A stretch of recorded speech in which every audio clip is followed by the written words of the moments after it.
ఇంకొక్కసారి ఎప్పుడు కరుణమ్మ గురించి తప్పుగా మాట్లాడద్దు. ఎందుకంటే ఆవిడ నాకు దేవుడిచ్చిన అమ్మ. మా అమ్మని ఎవరన్నా ఏమన్నా అంటే ఊరుకోను. ఒకసారి దెబ్బ తగిలింది కదా, అందుకే నోరు మూసుకొని నా పని నేను చేసుకుంటున్నాను. తప్పుకో. చిన్న ఆగు ఆగు చిన్న ప్లీజ్. నీకు తెలియదు కానమ్మా, ఒకప్పుడు నా కూతురు చందు రాజా ఇలా గొడవలు పడుతూనే ప్రేమలో పడ్డారమ్మా.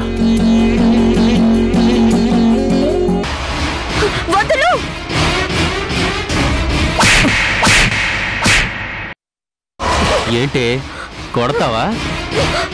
నన్ను కొట్టేంత గట్స్ ఇంకా ఏ ఆడదానికి రాలేదు.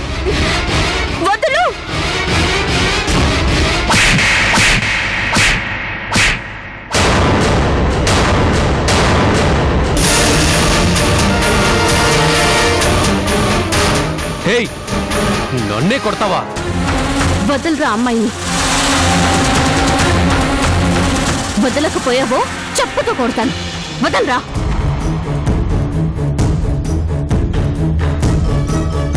సిగ్గులేదురా నీకు? చదువుకోలేదు, సంస్కారం లేదు, ఆడపిల్లని ఎలా గౌరవించాలో తెలీదు. నిన్ను కాదురా, నీలాంటి వాళ్ళని అచ్చొసిన ఆంబొతులా పెంచిన మీ అమ్మ భార్గవి నానాలి. మా అమ్మనేమనంటే చంపేస్తాను. గేరా, మీ అమ్మనంటే నీకు అంత బాధేస్తుందా? ఈ అమ్మాయిలో నీకు మీ అమ్మ కనిపించలేదా? ఈ అమ్మాయి ఫోటోలు కాదురా, మీ అమ్మ ఫోటోలు తీసి నెట్లో పెట్టుకోరా రాస్కల్. మీ అమ్మ నీకు అన్నంతో పాటు అహంకారం కూడా ముద్దగా చేసి తినిపించింది. అందుకే ఇలాంటి ఒళ్ళు బలుపు పనులు చేస్తున్నా. ఫోటోలు తీస్తావరా? ఫోటోలు ఏది? ఇప్పుడు తీరా చూద్దా. ఇలాంటి వాళ్ళని ఊరికే వదిలిపెట్టకూడదు మేడం, పోలీసులు పట్టించాలి. డబ్బుందన్న అహంకారంతో ఎంత దారుణానైనా చేస్తారు ఇలాంటి వాళ్ళు. విన్నావుగా, ఇక నుంచైనా మీ అమ్మలా కాకుండా మంచిలా బతకడం నేర్చుకో. ఈ అమ్మాయినే కాదు, ఏ అమ్మాయితో అయినా తప్పుగా ప్రవర్తిస్తే ఇదే శాస్త్రం జరుగుతుంది. పోరా. ఇంకా చూస్తారేంటి? వెళ్ళిపోండి.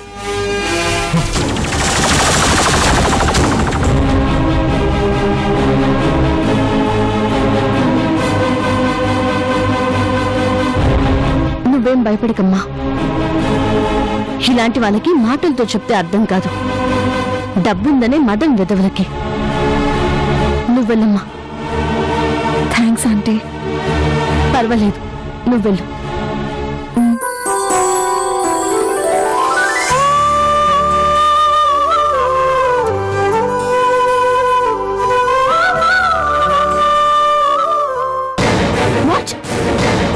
నిన్ను ఆఫ్టర్ ఆల్ ఒక నర్సు కొట్టడమా?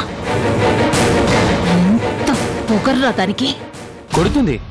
ఆవిడేంటి, దారిని పోయే మరొకడు కూడా నన్ను కొడతాడు. ఎందుకంటే నీ కొడుగ్గా పుట్టడం నా బ్యాడ్ లక్. ధీరజ్, ఆ కొట్టింది కూడా ఊరికినే కొట్టలేదు. మీ అమ్మకు కూడా బుద్ధి లేదా అని నిన్ను కూడా కలిపి తిట్టి మరీ అందరి ముందు అవమానించింది. అంతకుముందు ఆ రాజా ఇంటికొచ్చి నీ కళ్ళ ముందే నన్ను కొట్టి వెళ్ళాడు. నువ్వేం చేయలేకపోయావు. ఆ రాజా మీ అమ్మలాగే నీకు పొగరు అది ఇది అని ఇన్సల్ట్ చేసి మరీ కొట్టాడు. చిటికలేసి 2 రోజుల్లో ఆయన అంతు చూస్తానన్నా. ఏం చేశావు? ఏమీ చేయలేకపోయావు. చిల్లర బస్తీలో జోబులు కొట్టుకుని బతికే ఎదవ ఆ చిన్నగాడు. వాడు నా కాలర్ పట్టుకుని కొడితే వాడిని తెచ్చి ఇంట్లో కూర్చోబెట్టి వాడికో కారు, ఇల్లు, నెల నెల అడిగినంత డబ్బు ఇచ్చి పోషిస్తున్నావు. పైగా వాడొస్తే కూర్చున్న నన్ను లేపి మరి వాడిని కూర్చోబెట్టి మాట్లాడతావు.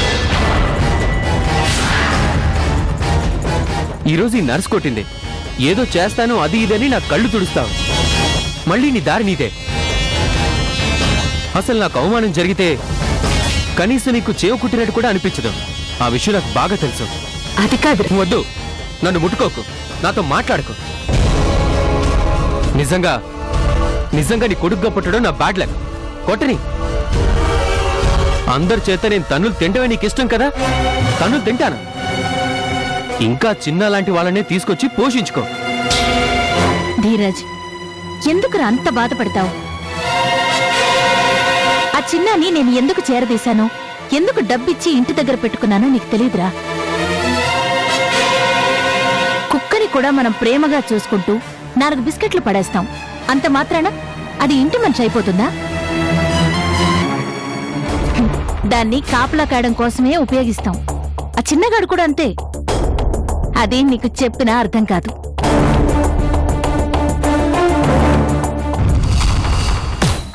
నీకో విషయం చెప్తాను, విను. మీ అమ్మ ఏ పని చేసినా దాని వెనకాల చాలా అర్థం ఉంటుంది. నిన్ను కొట్టిన రాజాని చిన్న దెబ్బ కొడితే లాభం లేదురా, చావు దెబ్బ కొట్టాలి. నేనేం మర్చిపోలేదు, అవకాశం కోసమే ఎదురు చూస్తున్నాను. ఆ రాజా ఆఫ్టర్ ఆల్ ఈ నర్స్ లాంటి మనిషి కాదు, పలుకుబడి గల వ్యక్తి. అదను చూసి దెబ్బ కొడతా. ఇక ఆ కరుణంటావా, దాని సంగతి వెంటనే తేలుస్తాను. దాని మీద నాకు ఎప్పటి నుంచో పగుంది. ఆ రోజు పోనీలేని వదిలేసి తప్పు చేశాను. ఆ తప్పుని ఇప్పుడు సరిదిద్దుకుంటాను. ఏం చేసినా వెంటనే చెయ్యి. నాకు చాలా అవమానంగా ఉంది. మీ అమ్మలాగే నీకు సంస్కారం లేదని ఓ ఆడపిల్ల ముందు నన్ను అవమానించింది. నా కారుని క్రాస్ చేసిందని దాన్ని ఆపి మాట్లాడుతుంటే కావాలని వచ్చి అందరి ముందు నన్ను కొట్టి విలన్ని చేసింది. నువ్వేం చేస్తావో నాకు తెలీదు. వాళ్ళని మాత్రం వదలకు. కరుణ, నీ అంతు చూస్తాను.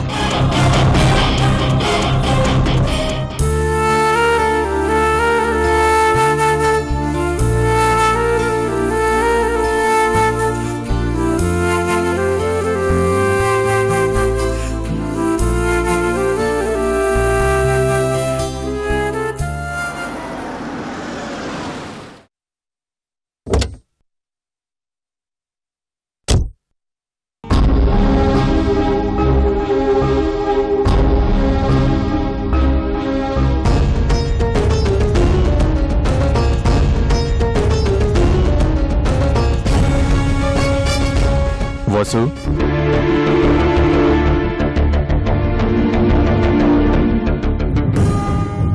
ఏమ్మా నువ్వు ఇంకా ఆఫీస్కి వెళ్ళలేదు? లేదంకల్, ఈరోజు వెళ్ళటం లేదు. ఆల్రెడీ క్రిష్కి ఫోన్ చేసి చెప్పాను. ఓ,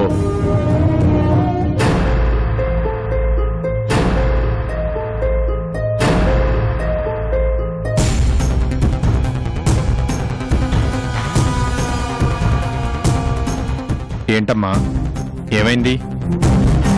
ఒంట్లో ఏమన్నా బాలేదా? ఒంట్లో బానే ఉంది అంకల్. మరేమైందమ్మా? ఇక్కడ కొంతమంది మగపిల్లలకు అసలు డిసిప్లిన్ లేదు అంకల్. ఆడపిల్లలతో ఎలా బిహేవ్ చేయాలో కూడా తెలీదు. వాళ్ళమ్మ నాన్నలు కనీసం కల్చర్ కూడా నేర్పించరు అంకల్. ఎవరి గురించమ్మా నువ్వు చెప్పేది? ఎవరో భార్గవి కొడుకంట. భార్గవి కొడుక? అవును అంకల్, వాడి పేరు ధీరజ్. నాతో చాలా బ్యాడ్ గా బిహేవ్ చేశాడు అంకల్. నేను షాపింగ్ కని వెళ్ళాను. అతను తన ఫ్రెండ్స్ తో వచ్చి నన్ను నిలబెట్టి ఫోటోస్ తీస్తున్నాడు అంకల్. అంతకు ముందు కూడా అతని కార్ని క్రాస్ చేసి వెళ్ళానని నన్ను ఫాలో అయ్యి రోడ్డు మీద చెయ్యి పట్టుకొని చాలా ఇండీసెంట్ గా బిహేవ్ చేశాడు. ఈ రోజు ఇలా చేశాడు అంకల్. రాస్కెల్, ఎంత పొగరు వాడికి! వాడికే కాదు, వాళ్ళమ్మకి కూడా బుద్ధొచ్చేలా చేస్తాను. అంకల్, మీరు అవసరం లేదు అంకల్. కరుణ అంటే వాణ్ణి పట్టుకుని చెంప పగలు కొట్టింది.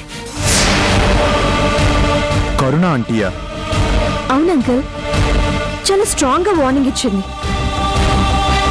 అసలు నిన్ను కాదురా, నేను ఇలా పెంచిన మీ అమ్మని అనాలిరా అని గట్టిగా బుద్ధి చెప్పింది వాడికి. అంత సాఫ్ట్ గా ఉండే కరుణ భార్గవి కొడుకుని కొట్టిందా? నేను నమ్మలేకపోతున్నానే. ఆంటీ అంత కోపంగా మాట్లాడుతుందని నాకు తెలియదు అంకల్. నేను ఫస్ట్ టైం ఆవిడ అలా చూశాను. చాలా కోపంగా మాట్లాడింది. చెయ్యి వదలకపోతే చెప్పు తెగుతుంది అని వార్నింగ్ ఇచ్చేసరికి దెబ్బకి భయపడిపోయాడు అంకల్. ఎంత కోపంగా మాట్లాడిందంటే మనం ఎవరూ ఎక్స్పెక్ట్ చేయనంత ఆవేశపడిపోయింది. నువ్వలా చెప్తూ ఉంటే నాకు చాలా ఆశ్చర్యంగా ఉందమ్మా. అయినా అలాంటి ఎదవలకి అలాంటి చిన్న చిన్న దెబ్బలు కొడితే లాభం లేదమ్మా. మళ్ళీ ఏ ఆడపిల్ల జోలికి రాకుండా చావు దెబ్బ కొట్టాలి వెదవ రాస్కెల్. సర్లే అంకుల్, ఇంకొకసారి పిచ్చి పిచ్చిగా బిహేవ్ చేస్తే పోలీస్ కేసు పెట్టి వాడు అంతు చూద్దాం. అవును అంకుల్, అను ఏది? పైనుంది. ఈరోజు కాలేజ్కి హాలిడే కదా, ఇంకా లగలేదనుకుంటాను. వెళ్ళి కలువమ్మా. అలాగే అంకుల్.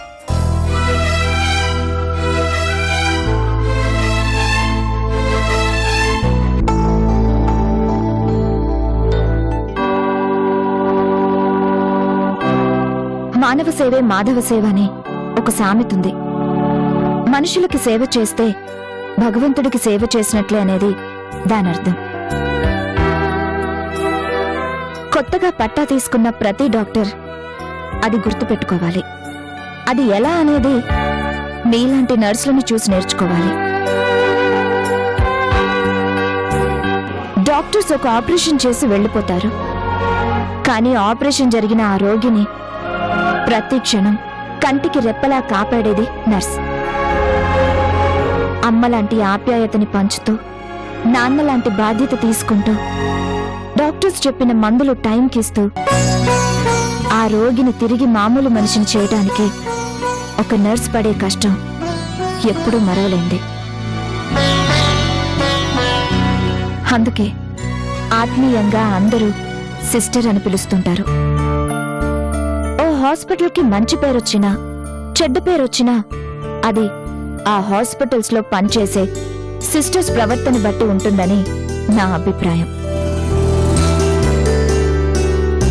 ప్రపంచం మొత్తంలోని నర్సులందరికీ ఆదర్శం ఫ్లారెన్స్ నైటింగేల్. ఆవిడ పుట్టినరోజైన ఈ రోజుని వరల్డ్ నర్సెస్ డేగా జరుపుకుంటాం. మన హాస్పిటల్కి సంబంధించి ప్రతి సంవత్సరం బెస్ట్ నర్స్ గా ఓ సిస్టర్ ని ఎంపిక చేసి ఈ నైటింగేల్ అవార్డుని ఇవ్వడం జరుగుతుంది. ఈ సంవత్సరం ఆ అవార్డుని ఎవరు గెలుచుకుంటారో డాక్టర్ శ్రవంతి గారు ప్రకటిస్తారు.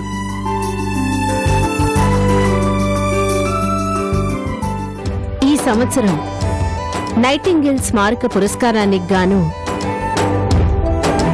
కరుణని ఎంపిక చేయటం జరిగింది.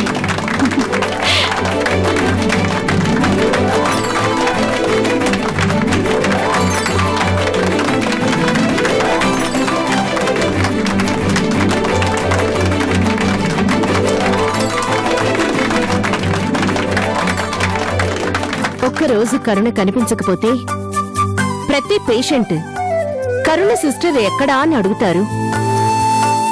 అంతగా పేషెంట్స్ తో అనుబంధం ఏర్పరచుకొని రోగుల్ని సొంత వారిలా చూసుకున్న కరుణని ఈ అవార్డుకి ఎంపిక చేయడం జరిగింది. ఈ అవార్డుని డాక్టర్ అమృత గారిని అందజేయవలసిందిగా కోరుతున్నాను.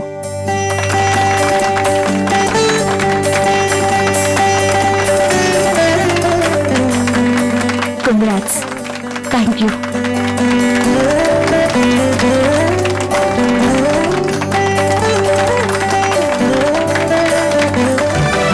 ఈ సందర్భంగా కరుణ గారిని 2 మాటలు మాట్లాడాల్సిందిగా కోరుతున్నాను. కమ్.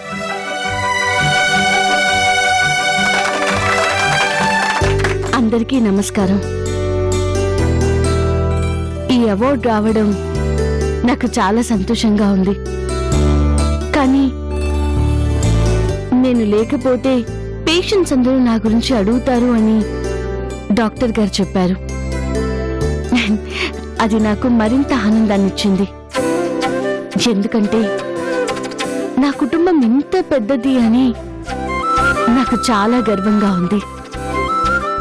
ఎందుకంటే నేను జీవితంలో చాలా కోల్పోయాను. బహుశా నాలాగా ఎవరు జీవితాన్ని పోగొట్టుకుని ఉండరు. అందుకే ఆరోగ్యాన్ని కోల్పోయిన వాళ్ళందరూ నాకు ఆత్మీయుల్లా కనిపిస్తారు. వాళ్ళు పోగొట్టుకున్న ఆరోగ్యాన్ని తిరిగి వాళ్ళకు అందించడంలో నాకు గొప్ప సంతృప్తి ఉంది. చాలా సంతోషంగా ఉంటుంది.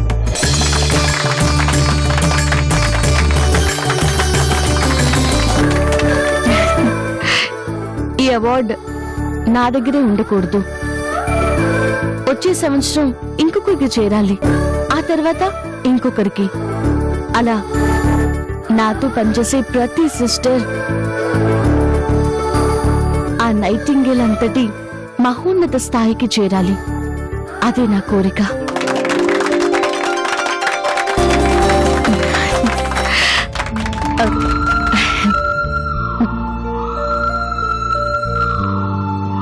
చివరిగా నాకు పునర్జన్మనిచ్చి, నాకు నర్సు జీవితాన్నిచ్చి, నన్ను ఒక మనిషిగా తయారు చేసిన అమరమూర్తి ఫాదర్ జోసెఫ్ గారికి ఈ అవార్డుని అంకితం చేస్తున్నాను.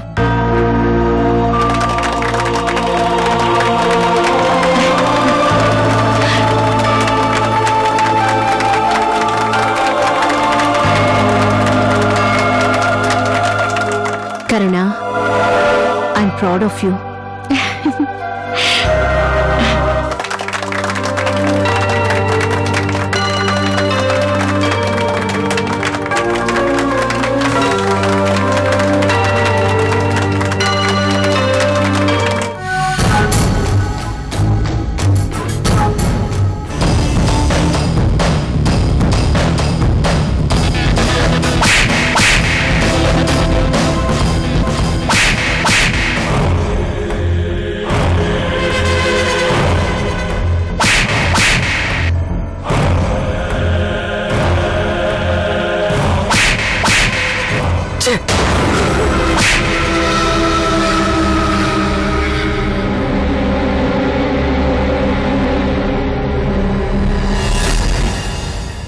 ధీరజ్, ఏంట్రా ఎక్కడికో వెళ్ళాలన్నావు, వెళ్ళదా?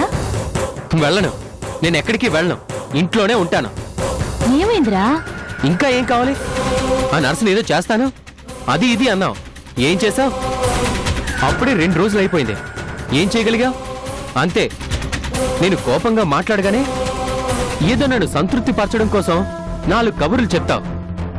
ఏదో చేస్తాను, చింపేస్తాను, పొడి చేస్తాను అంటావు. ఆ తర్వాత నీ బిజినెస్ లో నీ బిజీ, అంతే.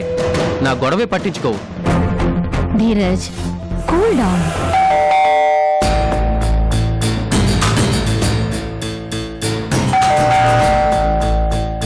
ఏంటలా చూస్తావు? వెళ్ళి తలుపు తీ. వెళ్ళి తీరా, నీ అన్ని ప్రశ్నలకి సమాధానం దొరుకుతుంది. వెళ్ళి తలుపు తీ, నీకే తెలుస్తుంది.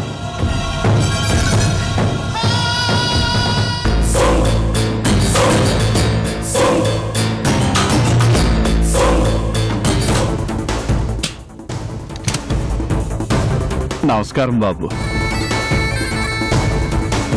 ఎవరు నువ్వు? ఎవరు కావాలి? నా పేరు వీరస్వామి అండి. భార్గవి మేడం గారు రమ్మంటే వచ్చానండి. ధీరజ్, అతన్ని లోపలికి రమ్మను. రా. నమస్కారం అమ్మా, నా పేరు వీరస్వామి. ఎందుకో రమ్మని ఫోన్ చేశారు? నీతో పనుంది, చేసి పెడతావా? ఏం పనమ్మా? చెప్తాను. నీ జీతం ఎంత? 6,000 అమ్మా. 6,000?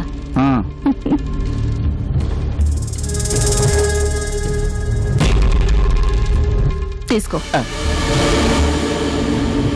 మేడం, తీసుకో. అది నీ సంవత్సరం జీతం, నీకే. తీసుకో.